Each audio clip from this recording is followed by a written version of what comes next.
నమస్తే. ఈరోజు మనం ఒక ఇంట్రెస్టింగ్ టాపిక్ గురించి మాట్లాడుకోబోతున్నాం.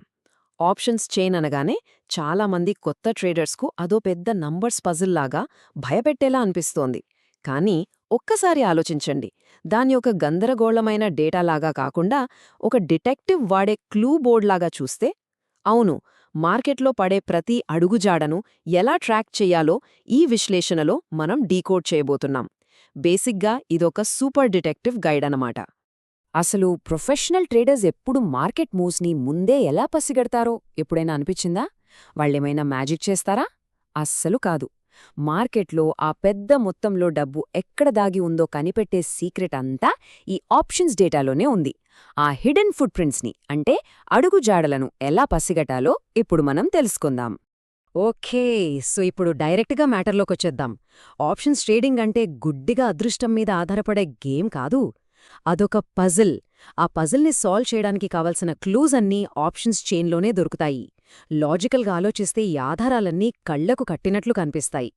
మనం ఈ ప్రాసెస్ని ఎలా ముందుకు తీసుకెళ్తామంటే, ముందుగా మార్కెట్ భాషను డీకోడ్ చేస్తాం. ఆ తర్వాత ధర, ఓపెన్ ఇంట్రెస్ట్ రిలేషన్ని చూస్తాం. నెక్స్ట్ లాంగ్స్ అండ్ షార్ట్స్ని ఎలా గుర్తించాలో తెలుసుకుందాం. ఆ తర్వాత అన్వైండింగ్, షార్ట్ కవరింగ్, ఇక చివరగా పుట్ కాల్ థర్మామీటర్తో పాటు ఎక్స్ట్రీమ్స్లో ట్రేడింగ్ ఎలా చేయాలో స్టెప్ బై స్టెప్ చూద్దాం. Section 1 decoding the market language అంటే ముందుగా మనం ఈ మార్కెట్ ప్లేస్లో వాడే బేసిక్ పదజాలాన్ని అర్థం చేసుకోవాలి. ఆ టర్మినాలజీ తెలిస్తేనే కదా ఇన్వెస్టిగేషన్ స్టార్ట్ చేయగలం. ముందుగా ఓపెన్ ఇంట్రెస్ట్. సింపుల్గా చెప్పాలంటే మార్కెట్ అనే ఒక పెద్ద సంతలో ఉన్న జనాల సంఖ్య అనుకోండి. ఈ ఓపెన్ ఇంట్రెస్ట్ పెరుగుతోంది అంటే అర్థమేంటి? మార్కెట్లోకి కొత్త డబ్బు తెగ వచ్చేస్తోంది అని. అంటే అక్కడికి జనసమూహం పెరుగుతోంది, కొత్త అడుగుజాడలు పడుతున్నాయి, ఏదో పెద్ద యాక్షన్ జరగబోతోంది అని క్లియర్గా తెలుస్తుందన్నమాట. ఆ తరువాత ఇంప్లాయిడ్ వొలటాలిటీ లేదా ఐవి. దీన్ని మనం సింపుల్గా హైప్ అనొచ్చు. జనాల సంఖ్య ఎంత ఉందనేది ఓపెన్ ఇంట్రెస్ట్ చెప్తే, ఆ జనాలు కొనేందుకు లేదా అమ్మేందుకు ఎంత డెస్పరేట్గా, ఎంత ఆతృతగా ఉన్నారు అని ఐవి చెప్తుంది. ఒక ఈవెంట్ చుట్టూ ఉన్న ఉత్కంఠ లేదా ఆ అడుగుజాడల డెప్త్ని ఇది చూపిస్తుంది. Section 2 price and open interest. ఇందాక మనం జనసమూహం గురించి మాట్లాడుకున్నాం కదా. ఆ జనసమూహం సైజుని ధర వెళ్లే డైరెక్షన్తో కలిపితే మార్కెట్ ఏ దారిలో వెళ్తుందో ఈజీగా పసిగట్టేవచ్చు. సో ఇక్కడ అసలు విషయమేంటంటే ఈ బేసిక్ రూల్స్ చాలా కీలకం. ప్రైస్, ఓపెన్ ఇంట్రెస్ట్ ఈ రెండూ పెరుగుతున్నాయి అనుకుందాం. అంటే మార్కెట్లోకి కొత్త డబ్బు వస్తోంది, పైగా ట్రెండ్ పైకి వెళ్తోంది. ఇది పక్కాగా కంటిన్యూయేషన్కు సిగ్నల్. ఒక అప్ ట్రెండ్ బలంగా ఉందని, పూర్తిగా బులిష్ వాతావరణం ఉందని ఈ కండిషన్ స్పష్టంగా చెబుతుంది. అయితే ఒకవేళ ప్రైస్ పడిపోయి ఓపెన్ ఇంట్రెస్ట్ కూడా పడిపోతే సింపుల్, మార్కెట్లోంచి డబ్బు బయటికెళ్ళిపోతుంది. అంటే అప్పటి వరకు ఉన్న డౌన్ ట్రెండ్ కాస్త వీక్ అవుతోందని అర్థం. ఇక్కడ ఎప్పుడైనా బుల్స్ ఎంట్రీ ఇచ్చి ట్రెండ్ని మార్చేయచ్చు కాబట్టి దీన్ని మనం మోడరేట్లీ బులిష్ అని అనుకోవచ్చు. ఇలా ఈ రెండు ఫ్యాక్టర్స్ కంబైన్ చేసి చూడటం చాలా పవర్ఫుల్. సెక్షన్ 3 లాంగ్స్ అండ్ షార్ట్స్ని గుర్తించడం. మన డిటెక్టివ్ పనిలో ఇది నెక్స్ట్ లెవెల్. ఇప్పుడు ఆ ఓపెన్ ఇంట్రెస్ట్కి హైప్ అనబడే ఇంప్లాయిడ్ వాలటాలిటీనే జోడిద్దాం. అప్పుడు ఆ బిగ్ మనీ అసలు ఎలాంటి పొజిషన్స్ని బిల్డ్ చేస్తోందో పక్కాగా తెలిసిపోతుంది. ఒకసారి పుట్ ఆప్షన్స్ డేటాని డీకోడ్ చేద్దాం. ఒకవేళ జనసమూహం పెరుగుతూ హైప్ కూడా బాగా పెరిగితే ఏంటర్థం? పుట్ ఆప్షన్స్లో లాంగ్స్ బిల్డ్ అవుతున్నాయని. అంటే కొనుగోలుదారులు మార్కెట్ పడుతుందని చాలా అగ్రెసివ్గా పందెం వేస్తున్నారు. కానీ జనాల సంఖ్య పెరుగుతూ హైప్ మాత్రం పడిపోతే అక్కడ పుట్ ఆప్షన్స్లో చాలా సైలెంట్గా షార్ట్స్ ఫామ్ అవుతున్నాయని అర్థం చేసుకోవాలి. అంటే మార్కెట్ ఇక పడదని పెద్ద ట్రేడర్లు గట్టిగా నమ్ముతున్నారన్నమాట. సేమ్ ఇదే లాజిక్ కాల్ ఆప్షన్స్కి కూడా అప్లై అవుతుంది. జనాలు పెరుగుతున్నారు, హైప్ కూడా పీక్స్లో ఉందనుకోండి, అది పక్కాగా అగ్రెసివ్ లాంగ్స్ బిల్డ్ అవ్వడమే. కానీ జనాలు పెరుగుతున్నా సరే పెద్దగా హైప్ లేదంటే మాత్రం అక్కడ కాల్ షార్ట్స్ నిశ్శబ్దంగా ఫామ్ అవుతున్నాయని మనం ఒక అంచనాకు రావచ్చు. Section 4 unwinding and short covering. ఇప్పటిదాకా జనాలొస్తే ఏంటో చూసాం.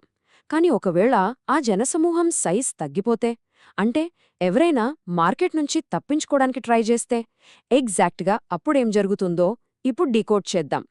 పుట్ ఆప్షన్స్లో జనాలు తగ్గిపోయి, అంటే ఓపెన్ ఇంట్రెస్ట్ డ్రాప్ అయి ఒక్కసారిగా ఆందోళన లేదా హైప్ పెరిగిపోయిందంటే పుట్స్ షార్ట్ చేసిన వాళ్ళు బురదలో ఇరుక్కుపోయారని అర్థం.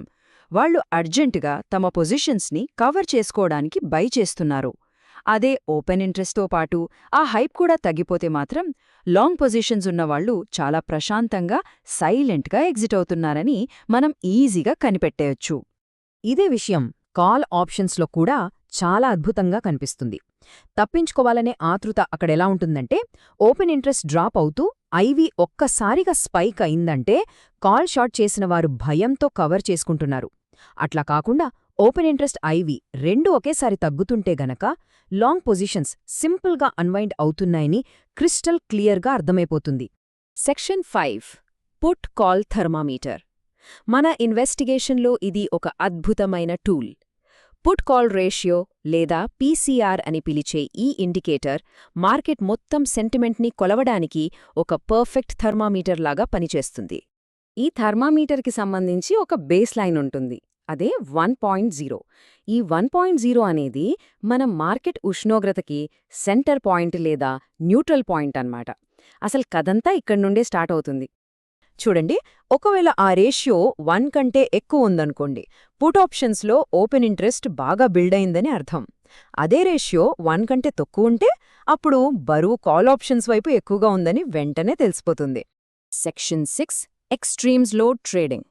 మన దగ్గరున్న ఈ థర్మోమీటర్ను వాడి అసలు మార్కెట్ ఎప్పుడు మరుగుతోంది, ఎప్పుడు బాగా చల్లబడిపోయి గడ్డకడుతోంది అని ఈ 2 ఎక్స్ట్రీమ్ స్టేజెస్ని ఎలా కనిపెట్టాలో ఇప్పుడు చూద్దాం. ఈ రివర్సల్స్ని క్యాచ్ చేయడం చాలా అంటే చాలా ముఖ్యం. ఇక్కడే అసలైన ట్విస్ట్ ఉంటుంది. ఆ పీసీఆర్ వాల్యూ 0.5 నుంచి 0.7 మధ్యలోకి పడిపోతే మార్కెట్ బాగా చల్లబడిపోయి ఓవర్ సోల్డ్ స్టేజ్లో ఉన్నట్లు. ఇక్కడ్నుంచి బౌన్స్ అయ్యే ఛాన్స్ ఎక్కువగా ఉంటుంది. అంటే ఇక్కడ పుట్ రైటింగ్ బేస్ స్ట్రాంగ్ అవుతోంది. ఒకవేళ ఆ రేషియో 1.5 నుంచి 1.7 రేంజ్కి వెళ్ళిందంటే మాత్రం అంతే సంగతులు, మార్కెట్ మరుగుతోంది. అది పక్కగా ఓవర్బాట్ కండిషన్. అక్కడ కాల్ రైటర్స్ యాక్టివ్ అయిపోయే ఛాన్స్ చాలా ఉంటుంది. మనం ఆ 1.5 నుండి 1.7 జోన్ని రీచ్ అయినప్పుడు ఒక మార్కెట్ సీలింగ్ని తాకినట్లుగా ఊహించుకోవాలి. అంత ఎత్తుకు వెళ్ళాక ఎప్పుడైనా కిందకు పడే రిస్క్ ఉంటుంది కాబట్టి ఎక్స్ట్రీమ్ కాషన్తో ఉండాలి.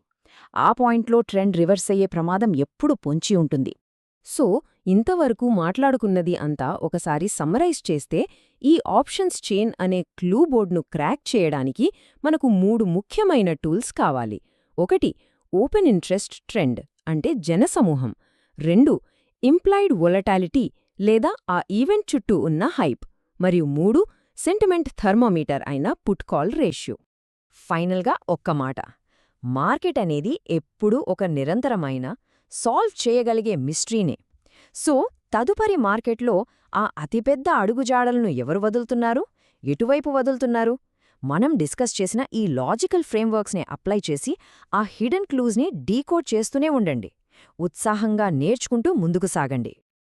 మా వద్ద ఉన్న ఎక్కువ విన్ రేట్ మరియు 1:2 రిస్క్ రివార్డ్ రేషియో ఉన్న Nifty option buying strategy ebook కావాలనుకునేవారు మా వాట్సాప్ నంబర్కు పీడీఎఫ్ అని కామెంట్ చేయగలరు.